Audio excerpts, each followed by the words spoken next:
우리 옆에 있는 분들하고 인사 좀 나눌까요? 반갑습니다. 예배에 오신 여러분 주님의 이름으로 축복하고 환영합니다. 사람은 누구나 태어날 때부터 행복한 권리를 가지고 있습니다. 그것을 행복 추구권이라고 이야기합니다. 장애인이든 못 배웠든 가난하든 어떤 사람이든 행복을 추구할 권리를 가지고 있습니다. 또 행복할 수 있도록 기본적인 조건들을 국가에서 구비해 주려고도 애를 씁니다. 사람은 행복하기 위해서 나름대로 노력하죠. 조금 더 배우려고 하고, 조금 더 가지려고 하고, 조금 더 좋은 회사에 또 조금 더 높은 지위에 올라가려고 합니다. 그래서 행복의 조건, 소위 말하는 행복하기 위해서 갖춰야 될 그 조건을 충족하려고 합니다. 그런데 사람들에게 물어보면 행복하지 않다라고 하는 사람들이 많이 있습니다. 돈을 모아도 만족이 없고, 건강을 챙겨도 불안이 사라지지 않고, 가족이 있어도 관계 속에서 외로움을 느끼면서 행복하지 못한 사람들이 더불어 있습니다. 철학자 아리스토텔레스는 행복은 모든 인간이 추구하는 궁극적인 목적이다. 즉 다시 말하면 행복하기를 원해서 산다라는 것이죠. 그러나 이 세상은 여전히 행복하지 못한 사람들이 많이 있습니다. 그런데 오늘 우리가 읽은 이 본문 시편 100편을 보면 정말 행복한 사람들의 노래가 기록되어 있습니다. 여러분들은 이 100편을 읽으면서 어떤 감정이 들었습니까? 이 100편의 노래를 읽을 때 시인이 얼마나 행복할까? 이 시를 읽는 사람들이 얼마나 행복할까? 이 시를 따라서 노래하는 사람들이 얼마나 행복할까 하는 생각이 들었습니다. 가을이 되어지면, 추석이 되어지면 보름달 아래에서 강강수월래를 하죠. 여인들이 모여서 강강수월래 하는데 그때 노래를 부르면서 얼마나 기뻐합니까? 가을에 그 시원한 날씨 가운데 그 추수를 마치고 나서 풍요로움 속에서 행복에 겨워하지 않습니까? 그런데 이 시가 바로 그런 어떤 마음의 표현을 우리에게 보여줍니다. 우리가 예배를 드릴 때마다 이 시편 100편의 이 노래를 부르는 성도들의 마음으로 하나님께 예배를 드리고, 그리고 우리 안에 이 행복이 가득할 수 있기를 소원합니다. 행복은 하나님과의 관계 속에서 시작되어집니다. 우리가 많이 소유해서 행복한 것이 아니고 하나님과 좋은 관계 속에 있을 때 우리는 행복할 수 있습니다. 오늘 이 시편 100편의 말씀을 통해서 어떤 사람이 행복한가? 행복하기 위한 비결이 무엇인가? 세 가지를 생각해 보려고 합니다. 첫째는, 행복의 비결 첫째는 기쁨의 찬송이 있어야 합니다. 1절과 2절을 한번 같이 봅니다. 1절, 2절. 온 땅이여 여호와께 즐거운 찬송을 부를지어다.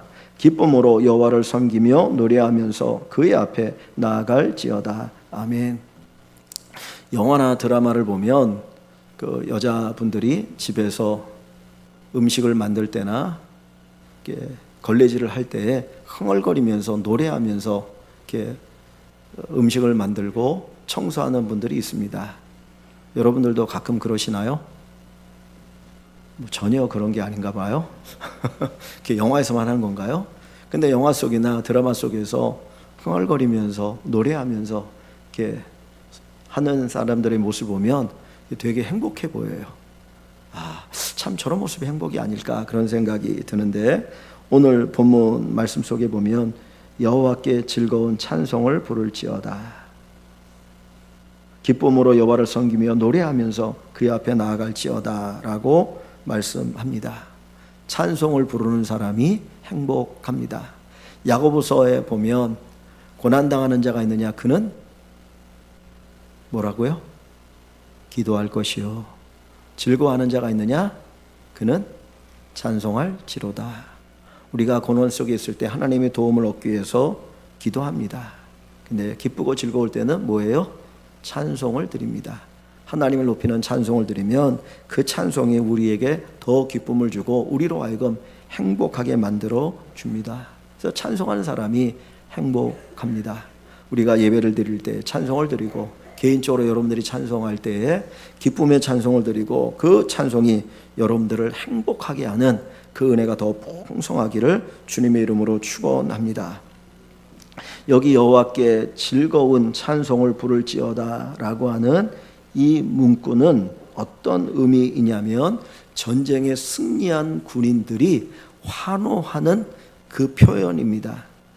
여러분 전쟁터에 나가본 적이 있으십니까? 전쟁터는 사느냐 죽느냐죠. 내가 사느냐 죽느냐, 그 죽음의 위기 속에 내몰려서 두려움 속에서 전쟁을 합니다. 그런데 승리했습니다. 그 기쁨이 얼마나 클까요? 환호가 있지 않겠습니까? 사실 우리는 그걸 잘 몰라요. 그런데 스포츠에서 우승을 하고 나면 얼마나 감격합니까? 막 태극기를 흔들고 운동장을 한 바퀴 돌면서 환호하면서 기뻐하지 않습니까? 내가 이겼다, 우승했다. 그 환호의 함성이 바로 이 찬송이에요. 하나님 앞에 이 기쁨을 가지고 찬송하는 자가 행복하다는 거예요. 우리 사랑하는 성도 여러분들이 하나님 앞에 이 찬송을 부를 때 하나님께 주시는 이 기쁨이 가득한 은혜를 경험하기를 주님의 이름으로 축원합니다.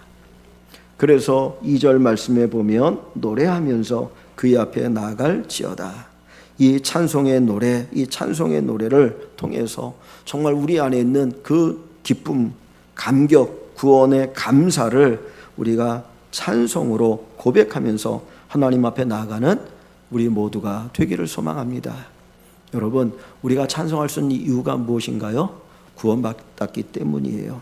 내가 뭘 많이 가져서 찬송하는 게 아닙니다. 내가 없어서 찬송 못하는 게 아닙니다. 내가 예수 믿고 구원받고 저 하나님의 나라에 들어가고 하나님의 자녀가 되었다라고 하는 이 사실이 우리에게 감격을 줍니다. 그래서 찬송하게 됩니다. 지금 이 땅에 사는 동안은 예수 믿고 구원받음에 대한 감격이 뭔지를 잘 모를 수도 있어요. 그런데 저와 여러분들이 죽음의 문을 열고 저 땅에 들어갔을 때, 하나님의 나라에 갔을 때, 그 하나님 앞에 설 때에 야, 내가 구원받았다는 것이 이렇게 좋은 것이구나, 그때 정말 실감하게 되어질 것입니다. 먼저 이 땅에 살아가면서도 내가 구원받음에 대한 감격을 가지고 하나님을 찬양하는 귀한 축복이 있기를 소원합니다. 세상의 사람들은 삶의 무게 때문에 짓눌려서 찬송하지 못합니다. 찬송을 잃어버리고 살아갑니다. 그냥 고뇌 차 살아가죠. 그러나 우리들은, 예수 믿는 저와 여러분들은 우리를 구원하신 그 하나님의 그 사랑과 은혜 때문에 우리가 찬송하며 살아가는 축복을 꼭 경험하면 좋겠습니다. 하나님 때문에 찬송합니다. 행복은 어떤 조건에서 나오는 것이 아니라 하나님과의 관계 속에서 우리에게 주어지는 것입니다. 하바국서 3장 17절 18절 말씀을 봅니다. 하바국 3장 17절 18절 말씀을 같이 읽습니다. 비록 무화과 나무가 무성하지 못하며 포도나무에 열매가 없으며 감람나무에 소출이 없으며 밭에 먹을 것이 없으며 우리의 양이 없으며 외양간에 소가 없을지라도 18절 나는 여호와로 말미암아 즐거워하며 나의 구원의 하나님으로 말미암아 기뻐하리로다. 아멘. 하바국의 찬양이요 하바국의 노래입니다. 17절에 보면 없다는 거예요. 없다. 즉 다시 말하면 먹고 살 만한 어떤 조건도 되지 않는다는 것이죠. 그러나 그는 여호와로 말미암아 기뻐하고 구원의 하나님으로 말미암아 찬송을 드리고 있습니다. 오늘 우리를 구원하신 그 하나님을 알면 그 구원의 감격이 우리에게 넘쳐나게 되어지면 우리는 하나님을 찬양하게 되어질 것입니다. 우리의 찬양은 무엇과 같으냐? 압력솥의 안전밸브와 같다는 생각이 듭니다. 여러분 집에서 밥하실 때 압력솥에다 대부분 밥하시죠? 그러면 밑에서 불이 막 떼면 그 안에 있는 쌀과 물이 이렇게 끓어오르면서 밥이 되어지잖아요. 그런데 거기 압력이 꽉 차 있습니다. 터질 것 같습니다. 그런데 밥이 다 되고 나면 전기밥솥은 자연적으로 때가 되니까 밸브가 열리면서 김이 나오거든요. 또 그렇지 않아도 때가 되면 탁 눌러서 김이 빠져나갑니다. 근데 만약에 김이 빠져나오지 않으면 어떻게 되나요? 잘못하면 터져버릴 수 있죠. 우리의 찬송은 우리 안에 있는 감격이 폭발하는 것과 같다라는 거예요. 하나님의 사랑이 불태워지고 그 사랑이 내 영혼을 따뜻하게 하고 내 영혼을 익혀나가게 되어지면 그 감격 속에서 터져나오는 것이 우리의 찬송입니다. 누가 찬송하라고 해서 찬송하는 게 아니고 어떤 조건에 의해서 찬송하는 게 아니고 내가 예수 믿고 나니까 너무 감사해서 터질 것 같은 그 하나님의 사랑에 대한 감격의 표현이 찬송으로 흘러나오는 역사가 우리에게 있어지기를 소원합니다. 바울은 빌립보에서 복음을 전했습니다. 빌립보에서 하나님 인도를 따라서 그 빌립보에 와서 복음을 전했는데 거기에서 어려움을 당하게 됩니다. 바울이 지나갈 때마다 한 귀신 들린 여종이 바울을 향해서 하나님의 사람이 자꾸 외치는 거예요. 그런데 귀신 들린 여자가 그런 얘기하는 게 별로 도움이 되지 않았던 거예요. 그러다가 계속 쫓아오고 그러니까 어느 날 바울이 그 여종에게서 귀신을 내어 쫓아줍니다. 귀신아 나가라. 그랬더니 귀신이 나가고 이 여자가 온전해졌습니다. 그러면 여러분 그 주변에 있는 사람들이 어떻게 됩니까? 기뻐해야죠. 귀신으로 해서 오랫동안 고통 가운데 살았던 여인이기 때문에 다 같이 기뻐해야 되는데 기뻐하는 사람이 없었어요. 왜냐하면 그 여자는 귀신 들려서 점을 치는 여자였거든요. 근데 이 종이기 때문에 이 여자에게는 주인이 있었는데 주인이 하나가 아니라 여러 명이었어요. 이 여자가 귀신 들려갖고 점을 치면 돈을 받지 않습니까? 그것을 서로 나눠갔는데 귀신이 나가고 나니까 점을 칠 수가 없는 거예요. 그래가지고 그 주인들이 바울을 고발합니다. 저 바울이 우리가 듣지 못할 이상한 풍속을 전한다. 그래가지고 바울의 매를 많이 맞고 빌립보 감옥에 갇혔어요. 우리 같으면 어떻게 됩니까? 억울하죠. 내가 착한 일하고 좋은 일 했는데 하나님 내가 복음을 전하고 귀신 들린 자를 고쳤는데 왜 내가 이 감옥에 갇혀야 됩니까? 근데 바울은 매를 많이 맞고 고통 가운데 있는데도 불구하고 밤에 하나님을 찬송했습니다. 그 찬송의 소리가 죄수들에게 들립니다. 죄수들의 마음을 감동시킵니다. 뿐만 아니라 하나님에게까지 그 찬송이 올라갑니다.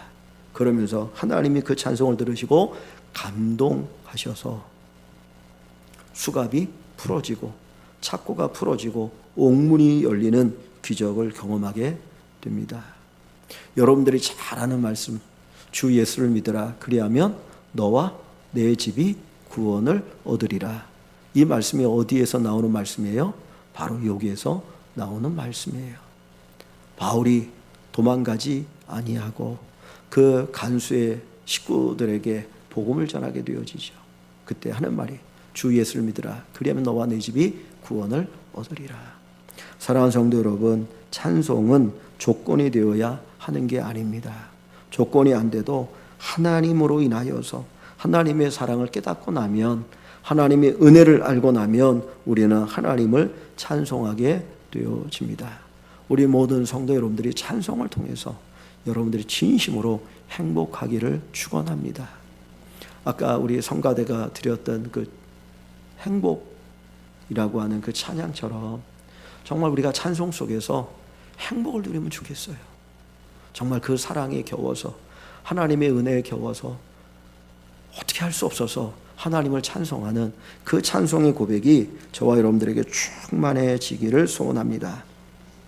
두 번째로 그리스도인의 행복의 비결은 기쁨의 헌신입니다. 자, 2절과 3절을 같이 읽어봅니다. 2절, 3절. 기쁨으로 여호와를 섬기며 노래하면서 그의 앞에 나아갈지어다. 여호와가 우리 하나님이신 줄 너희는 알지어다. 그는 우리를 지으신 이요 우리는 그의 것이니 그의 백성이요 그의 기르시는 양이로다. 아멘. 2절에 보면 기쁨으로 여호와를 섬기며, 기쁨으로 여호와를 섬기며, 우리가 기쁨으로 하나님을 섬기는 것이 우리의 행복의 조건이 됩니다. 사랑하는 성도 여러분들, 기쁨으로 하나님을 섬기고 헌신하시면 여러분의 마음에 행복이 가득하게 되어질 것입니다. 아까 제가 처음 말씀드렸던 것처럼 그 가정주부가 가족을 위해서 청소를 하고 음식을 만들면서 흥얼거리지 않습니까? 내가 만드는 이 음식으로 인해서 우리 가족이 맛있게 행복하게 먹을 걸 생각하니까 내가 행복하는 거예요. 내가 깨끗하게 청소해 놓음으로 말미암아 우리 가족들이 깨끗한 집에서 같이 지낼 걸 생각하니 행복한 거예요. 하나님 앞에 우리가 섬기고 헌신할 때 우리 안에 행복이 있습니다. 사도행전에 보면 예수님이 하신 말씀이 딱 하나가 기록되어 있어요. 누가는 예수님이 하신 말씀, 수많은 말씀 가운데 딱 하나를 기록했는데 그게 뭔지 아십니까? 주는 자가 받는 자보다 복이 있도다. 주는 자가 받는 자보다 복이 있도다. 요 말씀 하나, 예수님이 하신 말씀을 직접 거기에 기록했어요. 섬김을 받는 자보다 섬기는 자가 복이 있도다. 우리가 교회에서 섬김을 받는 건 너무나 행복하고 좋지요. 그러나 섬기는 사람이 더 복이 있고 행복합니다. 이스라엘이여 너는 행복자로다. 너와 같이 구원 얻은 자가 누구냐? 우리는 하나님의 구원을 받았습니다. 하나님의 사랑을 받았습니다. 그래서 우리는 하나님을 섬기는 것이고 하나님 앞에 헌신하는 것입니다. 오늘 우리가 읽은 이 본문 2절에 기쁨으로 여호와를 섬기며 그랬는데, 이 섬긴다라고 하는 요 말은 어떤 의미가 있냐면 종이 주인을 섬길 때 쓰는 단어예요. 종이 주인을 섬길 때 행복할까요? 여러분 같으면 어떤 생각이 듭니까? 내가 종이에요. 근데 내가 내 주인을 섬길 때 행복하다는 생각이 들까요? 내가 왜 종으로 태어나가지고 내가 주인을 섬기지? 그럼 불행하게 생각하는 사람이 많이 있을 거거든요. 그런데 기쁨으로 여호와를 섬기며 라고 할 때 이 섬김은 종이 주인을 섬길 때 그 섬김에 쓰는 단어가 이 단어입니다. 여러분, 이스라엘에는 하나님께서 주신 그 율법이 있어요. 그런데 율법 가운데 이런 계명이 있습니다. 이런 법이 있는데, 이스라엘은 노예가 있어요. 노예는 두 종류가 있습니다. 하나는 외국에서 전쟁에 포로로 끌려와서 노예가 된 사람이 있고, 또 하나는 같은 이스라엘 백성인데 가난해가지고 빚을 져서 빚을 갚을 길이 없어서 그 사람이 종이 되는 경우가 있어요. 이 두 가지가 있는데, 이 빚을 져서 종이 되어진 사람은 하나님이 어떻게 하냐면 안식년이 되면 해방시켜 주라는 거예요. 안식년은 7년마다 한 번씩 오는 해를 안식년이라고 말합니다. 매 7년마다 안식년에서 안식년에는 농사도 안 져요. 땅의 지력을 회복하도록 그냥 내버려 두고 가난한 사람들이 그때 나오는 곡식을 주워다가 먹게 해요. 그래서 가난한 사람들 함께 살게 합니다. 근데 이 안식년 때에 종이 된 사람을 다 풀어주게 해요. 여러분은 몇 년 동안 우리 집에서 종살이 했는데 이제 하나님의 법에 따라서 여러분 해방입니다. 돌아가십시오. 당신 자유인이니까 가십시오. 그럽니다. 그럼 얼마나 좋습니까? 그런데 어떤 사람은 가만히 그 사람이 종으로 살아보니까 내가 자유인으로 살 때보다 그 사람이 종으로 사는 게 더 나은 것 같아요. 먹고 사는데도 어려움도 없고 주인이 너무 좋으니까 주인을 떠나서 자유인으로 사는 것보다는 나는 당신의 종이 되겠습니다. 난 종으로 살고 싶습니다. 이런 사람들이 있는 거예요. 그래서 하나님 뭐라고 말하냐면 내가 자유인이 될 수 있는데도 불구하고 자유인되지 않고 나는 평생 당신을 섬기면서 당신의 종으로 살겠다라고 하는 사람들을 데려다가 어떻게 하냐면 문에다가 그 사람이 귀를 대고 구멍을 뻥 뚫게 해요. 그러면 귀에 구멍이 뚫리잖아요. 그러면 여기 구멍 뚫린 사람은 다 뭐 하는 사람이냐면 평생 종으로 사는 사람이에요. 이 사람은 평생 종으로 살면서 자기 주인을 섬기는데 행복할까요? 불행할까요? 행복해요. 너무 좋은 주인이니까. 내가 아무리 내가 자유인으로 살아도 이 주인 밑에 사는 것보다는 못하다. 나는 이 주인 밑에서 사는 것이 너무나 좋고 이 주인을 섬겨 사는 것이 나의 행복이야. 그래서 종이 되는 거예요. 오늘 본문에 여호와를 기쁨으로 여호와를 섬기며, 이 섬김이 우리 주인이신 하나님을 섬기는 종의 모습을 보여줍니다. 주인이신 하나님을 기쁨으로 섬기는 거예요. 섬김 속에 기쁨이 있고 감사가 있습니다. 여러분, 예수님이 우리에게 뭐가 되십니까? 우리의 주, 우리의 주가 되시죠. 구주라고 할 때는 우리를 구원하신 분, 우리를 구원하셔서 우리의 뭐가 되셨어요? 우리의 주가 되고 우리의 왕이 되시죠. 그래서 우리는 그분을 섬기는 거예요. 그런데 섬길 때 우리에게 뭐가 있어요? 기쁨이 있어요. 행복이 있어요. 여러분, 저와 여러분들이 예수 믿으면서 자꾸 섬김 받으려만 하지 마시기를 바랍니다. 섬기는데 기쁨이 있어요. 섬기는데 행복이 있어요. 주님 뭐라고 말씀합니까? 내가 섬김을 받으러 온 것이 아니라 뭐 하려고? 섬기려고 왔다. 그리고 나의 목숨을 뭘로 줘요? 대속물로 주셨다. 히브리서에 보면 십자가 달리신 그 예수님이 앞에 있는 기쁨을 위하여 십자가를 참았다 그래요. 여러분, 섬김의 기쁨이 있습니다. 섬김의 행복이 있습니다. 교회 안에서 누가 나를 섬겨주지 않는다고 원망하지 말고 내가 먼저 섬기는 자가 될 수 있기를 소원합니다.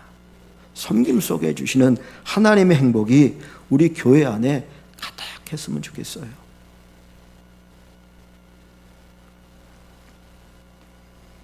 오늘 본문 말씀에 보면 3절에 뭐라고 얘기합니까? 여호와가 우리의 하나님이신 줄 너희는 알지어다. 그는 우리를 지으신 이요 우리는 그의 것이니 그의 백성이요 그의 기르시는 양이로다 그랬습니다. 여기 보면 그의 것이라고 하는 표현이 있습니다. 우리는 누구에게 속해 있어요? 하나님께 속해 있어요. 누구가 우리의 주인이에요? 하나님이 우리의 주인이 되셔요. 행복은 내 것이 많아질 때 누리는 것이 아니라 내가 주님의 것이라고 하는 것, 이것을 알 때 행복합니다.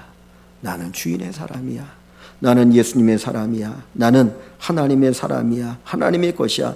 이것을 우리가 알아야 행복하고 이것을 아는 사람이 기쁨으로 섬길 수가 있게 됩니다. 여기 밑에 보시면 우리는 그의 것이니 그의 백성이요 그의 기르시는 양이로다 그랬습니다. 하나님의 백성이요 하나님이 기르시는 양이라고 얘기하죠. 여기 보면 하나님 우리의 왕이지 않습니까? 여러분, 좋은 성도는, 좋은 왕은 백성을 잘 살게 만드는 분입니다. 그죠? 그래서 비가 오지 않으면 왕이 기우제를 지내잖아요. 그러면서 무슨 생각을 합니까? 혹시 나 때문에 비가 오지 않아서 백성들이 고통당하는 건 아닌가? 그것 때문에 근심합니다. 그러면서 어떻게든지 백성이 잘 살게 하려고 하는 것이 왕의 마음 아닙니까?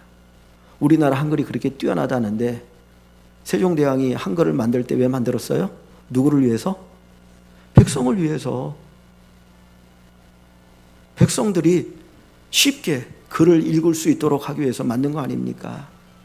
그러니까 하나님 우리의 왕이시고 우리가 그의 백성이라는 것은 왕이신 하나님 우리를 어떻게 해요? 잘 돌봐주셔요.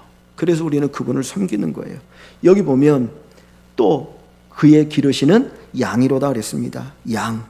양은 방향 감각이 없어요. 눈이 어두워가지고 한 치 앞도 제대로 못 봅니다. 그리고 양은 시간이 흘러가면 털이 엄청나게 자라거든요. 얼마나 무거운지 몰라요. 이거 깎지 않으면은 양은 한 번 넘어지면 못 일어나요. 그리고 여러분, 털이 그렇게 복실복실하면 그 안에 뭐가 살겠습니까? 해충들이 살지 않겠어요? 해충들이 살잖아요. 뭐 진드기 안에. 그러면 그 해충들이 나중에 어디로 올라가냐면 이 콧구멍으로 들어가요. 그래가지고 콧구멍으로 들어가가지고 뇌로 들어가면 죽는 거예요. 그래서 양의 털을 깎아줘야 되고, 그 기름을 바르는 이유가 해충이 들어가서 양을 해치지 못하도록 하기 위해서. 양은 목자 없으면 못 살아요. 반드시 목자가 필요해요. 그래서 다윗 시편 13편에 여호와는 나의 목자시니 내게 부족함이 없으리로다. 하나님이 내 목자가 되니까 부족함이 없는 거예요. 그래서 다윗은 누구를 위해서 섬깁니까? 하나님을 섬기잖아요. 그가 왕이 됐을 때 내가 왕이 아니라 하나님이 나의 왕이시다. 그래서 그 왕이 되고 나서 제일 먼저 그 하려고 했던 게 뭐예요? 법궤를 예루살렘으로 옮기는 거였어요. 그건 뭐냐면 내가 왕이 아니고 하나님이 왕이십니다. 그거에 대한 고백이에요. 그는 성전을 짓고 싶어 했어요. 섬김에 행복이 있습니다. 저 여러분들이 하나님을 섬기는 가운데 하나님께서 우리에게 주시는 행복이 가득가득하기를 주의 이름으로 축원합니다. 세상은 내가 자유로워야, 내가 독립해야 행복하다라고 얘기해요. 그런데 성경이 우리에게 분명히 가르쳐주는 것은 내가 하나님의 것이 될 때 우리는 진짜로 행복하다. 하나님에 속한 존재가 될 때, 하나님이 나의 목자가 되실 때 우리는 진심으로 행복한 사람이 되어집니다. 그래서 저와 여러분들이 나는 하나님의 것이다, 하나님의 것이다. 이 고백을 가지고 살아가는 귀한 은혜가 있어지기를 주의 이름으로 축원합니다. 세 번째로 우리가 행복할 수 있는 비결이 있습니다. 행복의 비밀 세 번째는 감사입니다. 감사. 자, 4절과 5절을 같이 봅니다. 4절 5절. 감사함으로 그의 문에 들어가며 찬송함으로 그의 궁전에 들어가서 그에게 감사하며 그의 이름을 송축할지어다.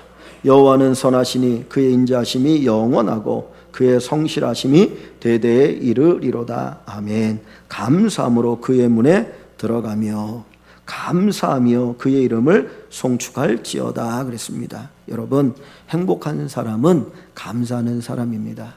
불평하는 사람이 행복할 수 있을까요? 없죠. 감사하는 사람이 행복합니다. 그런데 우리의 감사는 환경에, 조건에 의한 감사가 아니라 하나님 때문에 드리는 감사입니다. 일시적인 조건에 의해서 감사함이 아니라 영원하신 하나님 때문에 감사하는 이 감사가 저와 여러분들에게 있기를 소원합니다. 범사에 감사하라. 범사에 감사하라. 이는 그리스도 예수 안에서 우리를 향하신 하나님의 뜻이니라. 항상 기뻐하라. 쉬지 말고 기도하라. 범사에 감사하라. 왜 우리에게 이 말씀하셔요? 우리가 행복하기를 원하기 때문에 기쁨으로 찬송하고 기쁨으로 섬기고 범사에 감사하면 우리가 행복할 수 있기 때문에 데살로니가 5장에서 우리에게 이 말씀을 주고 계시는 것입니다. 우리 사랑하는 성도 여러분, 감사가 우리에게 있기를 소원합니다. 하나님 때문에 감사하는 거예요. 내가 뭘 얻었다, 내가 뭘 가졌다, 내가 뭘 이루었다, 이것 때문에 감사가 아니고 나를 구원하신 하나님 때문에, 하나님이 나의 아버지가 되시니 우리가 하나님 앞에 감사하게 되는 것입니다. 이 4절 말씀에 감사함으로 그의 문에 들어가며 그랬는데, 여기에 감사라고 하는 단어는 감사의 제사라는 단어입니다. 감사로 제사를 드리는 자가 나를 영화롭게 하나니, 그죠? 우리가 감사의 마음으로 하나님께 제사를 드리는 거예요. 이 제사가 5종류가 있습니다. 속죄제가 있어요. 내가 죄를 지어서 죄 용서함 받기 위해서. 속건제가 있습니다. 다른 사람에게 해를 끼치거나 성물에 짓는 죄에 대해서 용서받기 위해서. 소제가 있어요. 땅의 곡식을 가지고 드리는 제사예요. 화목제가 있어요. 하나님과 더 가까워지고 싶어서 드리는 제사예요. 마지막 5번째 번제가 있어요. 하나님의 사랑과 은혜가 감사해서 나를 온전히 헌신할 때 드리는 제사를 번제라고 이야기해요. 근데 이 5가지 모든 제사의 중심은 감사예요. 내 죄가 용서받음에 감사하고, 하나님과 더욱더 가까워짐에 감사하고, 하나님께서 나에게 은혜 베풀어 주심에 감사해서 나를 헌신하는 것이죠. 그래서 로마서 12장 1절 2절에 너희 몸을 하나님 기뻐하는 거룩한 산 제물로 드려라고 우리에게 말씀합니다. 예수님께서 저와 여러분을 위한 대속의 제물이 되셨어요. 십자가 위에서 피 흘려서 죽으심으로 우리를 위한 제사를 완전히 이루셨습니다. 그래서 우리는 그 제사를 힘입어서 하나님 앞에 감사하게 되는 것입니다. 감사의 고백, 감사의 제사가 우리의 삶 속에서 풍성하게 이루어지기를 소원합니다.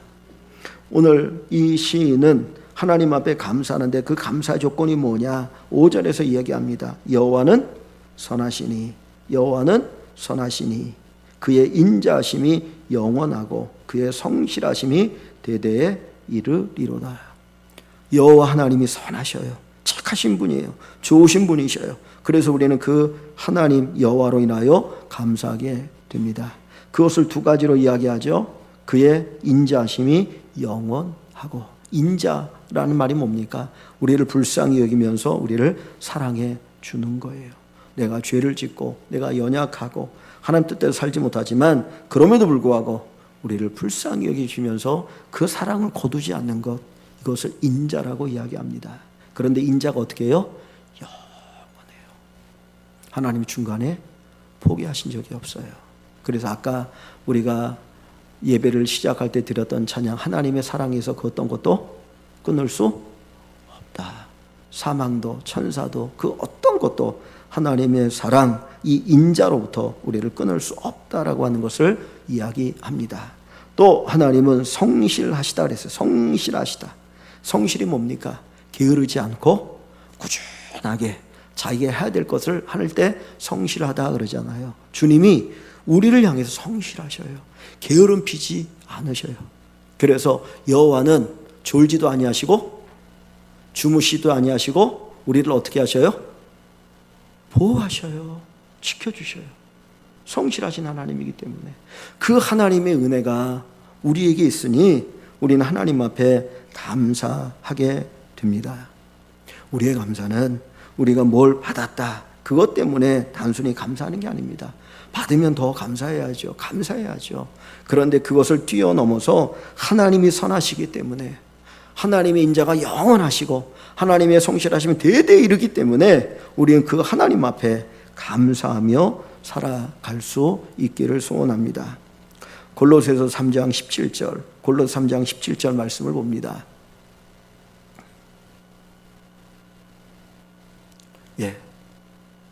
같이 읽어볼까요? 또 무엇을 하든지 말에나 일에나 다 주 예수의 이름으로 하고 그를 힘입어 하나님 아버지께 감사하라. 아멘. 그를 힘입어, 예수를 힘입어 하나님 아버지께 감사하라. 우리가 예수 그리스도의 이름으로 살면 모든 것에 감사할 수 있습니다. 우리를 구원하신 하나님으로 인해 감사하고 우리와 함께 하시는 그 주님, 내가 세상 끝날까지 너희와 함께 하겠다고 하신 그 예수님으로 인하여 감사하고, 너희가 무엇이든지 내 이름으로 구하면 다 내가 응답하겠다고 하신 그 예수님 때문에 감사하는 것이고, 그냥 예수 이름 때문에 우리가 감사할 것이 차고 넘칩니다. 그래서 예수를 힘입어 하나님 아버지께 감사하는 저와 여러분들이 꼭 되시기를 소원합니다. 여러분, 조건을 가지고 감사하지 마십시오. 내가 뭐 이루어졌으니, 뭐가 안 됐으니 감사할 수 있고 감사할 수 없고가 아니고, 그냥 예수 그리스도 그분 때문에 감사하며 살아가는 귀한 은혜가 우리 모든 성도 여러분들에게 있기를 소원합니다. 세상의 감사는 조건적입니다. 조건적입니다. 그래서 세상의 감사는 그림자와 같아요. 그림자 같아요. 그림자는 해가 있음으로 인해서 그림자가 생기는 것 아닙니까? 그림자가 있다가 없다가 없다가 있다가, 그림자는 길어지기도 하고 짧아지기도 하고 여러 가지로 변하여 나갑니다. 세상은 그렇습니다. 그런데 세상에 것 때문에, 그림자 때문에, 그림자가 잘 질 때는 감사가 없으면 또 원망, 그런 게 아니고요. 그 그림자를 있게 만드는 태양으로 인해서 우리는 감사하기를 원합니다. 그냥 하나님, 영원하신 하나님, 바로 그분으로 인하여 감사하며 살아가기를 소원합니다. 일시적인 것이 아니고 영원히 함께 하시는 하나님 앞에 영원한 인자하심으로 우리를 돌봐주시고 그 성실함으로 대대로 우리 자녀 자손들에게까지 역사하시는 그 하나님 때문에 우리가 감사하면서 찬송하는 우리 일광의 모든 식구 여러분들이 꼭 되시기를 주의 이름으로 축원합니다. 저와 여러분들이 행복할 수 있는 비결 3가지를 성경은 우리에게 가르쳐 줍니다. 첫 번째가 뭐라 했습니까? 찬송이죠. 어떤 찬송이요? 기쁨의 찬송. 두 번째가 뭡니까? 기쁨의 섬김. 그죠? 세 번째가 감사. 예수를 힘입어서 감사하는 것. 그래서 찬송과 섬김과 감사를 통해서 여기 있는 모든 성도 여러분들이 행복한 은혜가 있기를 소원합니다. 성경 한 구절만 읽고 마치겠습니다. 신명기 33장, 신명기 33장 몇 절인가요? 29절입니다. 신명기 33장 29절 한번 같이 읽어봅니다. 이스라엘이여, 너는 행복한 사람이로다. 여호와의 구원을 너같이 얻은 백성이 누구냐? 그는 너를 돕는 방패시요 내 영광의 칼이시로다. 내 대적이 내게 복종하리니 내가 그들의 높은 것을 밟으리로다. 아멘. 이스라엘이여, 너는 행복한 사람이로다. 여호와의 구원을 너같이 얻은 백성이 누구냐? 이 말씀을 가슴에 품고 행복을 누리며 살아가는 귀한 성도 여러분 되시기를 주의 이름으로 축원합니다.